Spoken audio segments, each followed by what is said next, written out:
There are many times in our lives where we can't seem to let go.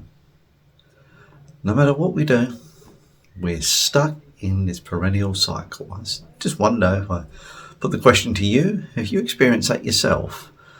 I wouldn't be surprised if you had. And to be honest with you, I fancy most of us are in that reality at some point in our lives. So we're coming today to look at a little bit of a deep dive into this a little bit and seeing what actions we can do to release ourselves from those chains, that bondage, for want of a better word. So let's go to the first one, which is about the truth about energy blocks, really. And what I'm going to give here is my opinion. It does not mean that I have the answers to everything, and you may disagree with what someone I will say. So what I would say is please share your knowledge as well, because it's not a one-way street. Very much both of our kind of like energies communicating as we go through this video right now. So the truth about energy blocks, where do they come from? There are so many different reasons that things go through, but basically you'll be going, it's like driving a car through life. Everything's going along quite smoothly and suddenly there could be a diversion up ahead. You've got to slow down. There could be the traffic lights don't seem to change. Suddenly the car's not quite running as smooth as it was and it's kind of chugging along instead of going in a nice kind of like optimum condition. And it's the same with our bodies, our energy systems, and dare I say our chakras. Things will happen in our lives that will cause a little bit, they want to put that resistance, imbalance, and it can hold us back a little bit. And it's all part of our journey. It's not nothing to be feared of, it's nothing to be scared of as well.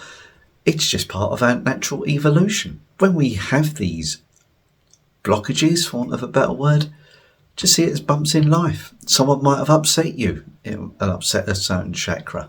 Someone kind of like, is not doing what you expect of them.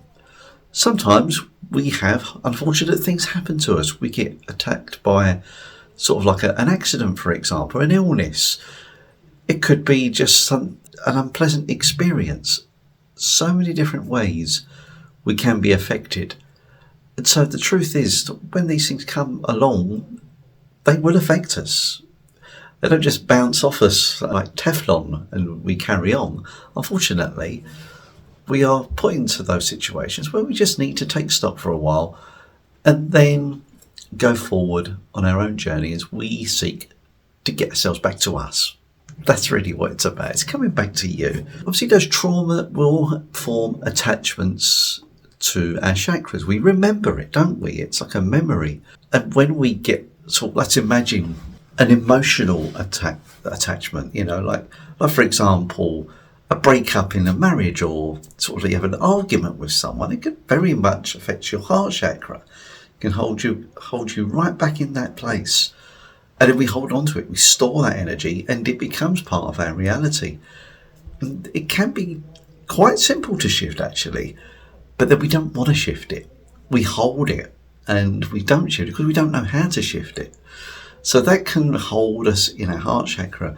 Or for example, something might have happened to you in the past. You might have fallen off a motorbike, for example, and it hits us in our solar plexus. You think, oh God, that's caused. And so when you get on a motorbike, you suddenly start worrying about, oh my God, is it going to happen again? And you can develop phobias, not just motorbikes, so many areas that can hit us in our solar plexus.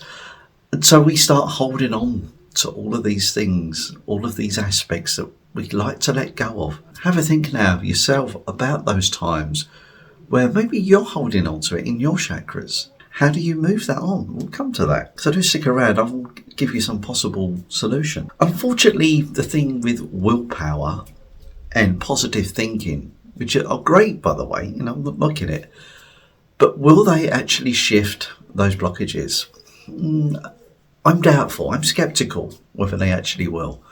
They can get us into a nice temporary sort of like mindset of kind of like, moving ourselves forward for sure.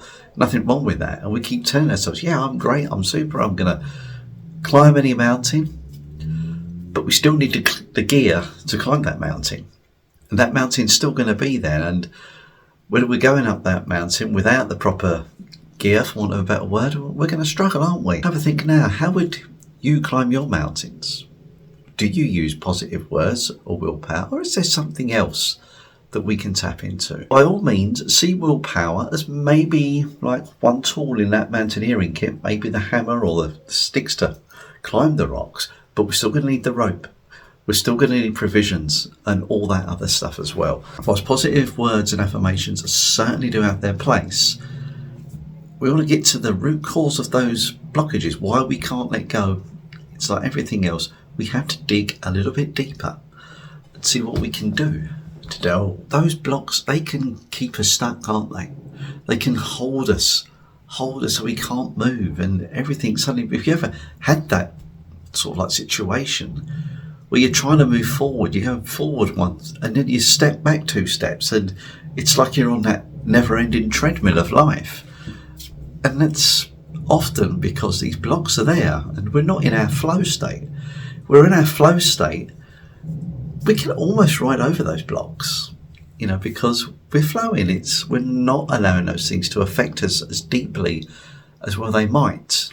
And it allows us that facility to recover in a more seamless fashion. For example, your root chakra, for example, that may be held solid. You can't move. You're thinking, oh God.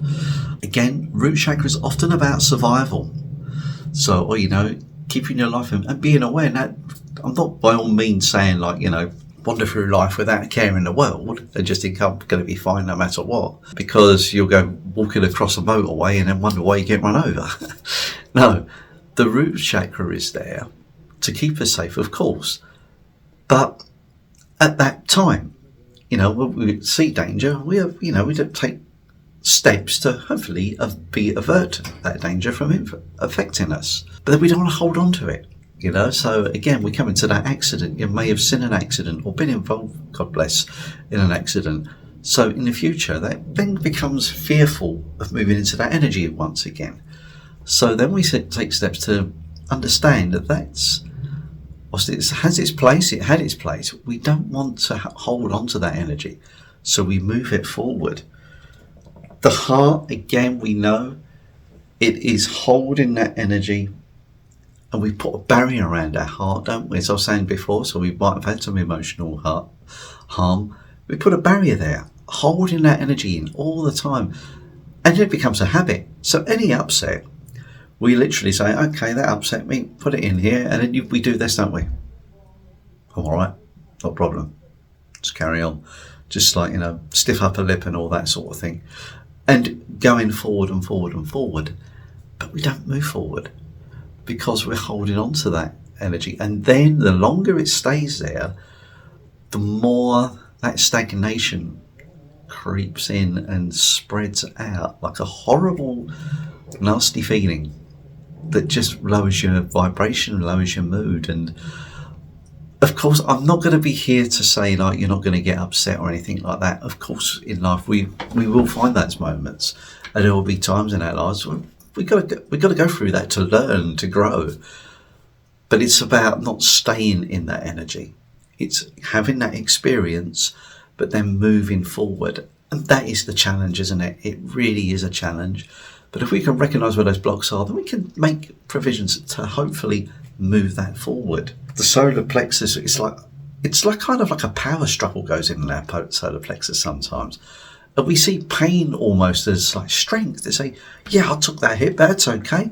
I can keep taking these knocks. I'm a warrior, I'm a soldier, and all this kind of stuff. But again, we're all out of kilter. Something comes in, it knocks you. You start doing this wavy business, for want of a better word, and we start moving around in our lives, and it's almost like our solar plexus chakra almost merges with our blooming third eye. It's because we're kind of like getting to that state where we think it's okay. It's okay to be hurt. Now I'm saying we can accept the hurt that comes our way, but is it okay to hold on to that and seeing it as a badge of honour? Maybe we'd be better served to let that go. That's my opinion. What's yours? Should we hold on to that? It's food for thought, isn't it? So what is the solution? Well, of course, I'm going to say Reiki. Reiki would be my one area, and I'm sure many of you here are Reiki practitioners, masters yourself, and we can certainly use the benefits of Reiki to work a nice healing energy going through our whole system to move, or try to move those energies forward. And sometimes that's what it's about. It's like understanding those blocks will be there, and they might not want to leave at first. We might have to work hard. It could be unpleasant because you've been holding on for something for so long, it doesn't want to leave you. So, and then we've really got to work quite hard to move that forward. And as our body protests, it can come out as pain, as nausea, and that's where we get the people saying, "Oh, that Reiki session from Gary wasn't very nice. I wouldn't go to him again." Not understanding that pain is much better out than in. Because if we hold on to it, it can cause all manner of problems and issues. And of course, afterwards we feel lighter. That's what we aim for. But I get it that sometimes Reiki isn't enough. And so we use other methods. We could try, for example, crystal healing, for example. We could try angelic healing. We could try meditation. Meditation's great for moving forward.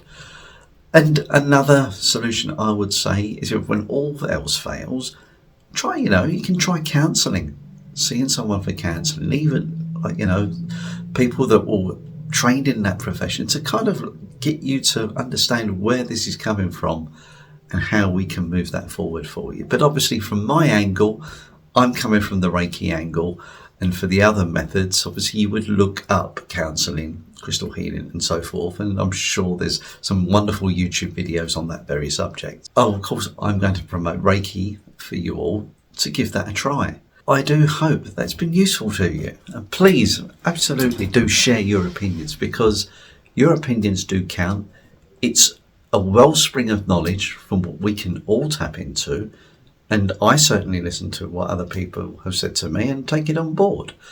And I hope these few words bring it on board for you.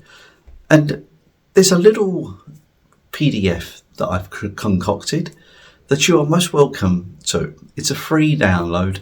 Just pop in below, just put PDF, and I'll know you're interested, and then I'll direct you to a site where you can fill in your details and I can send that to you. If that's interested in you, just pop a little comment below. That's all for today. I wish you a wonderful evening, day, wherever you are in the world. I know I'm getting from people way over the world now, from Russia, from India, America, of course the UK, of course where I'm from Germany. So guten Abend to all my friends in Germany, and right through the whole planet. So it's wonderful to have you on board. Please do share your thoughts, and until the next one, do take care.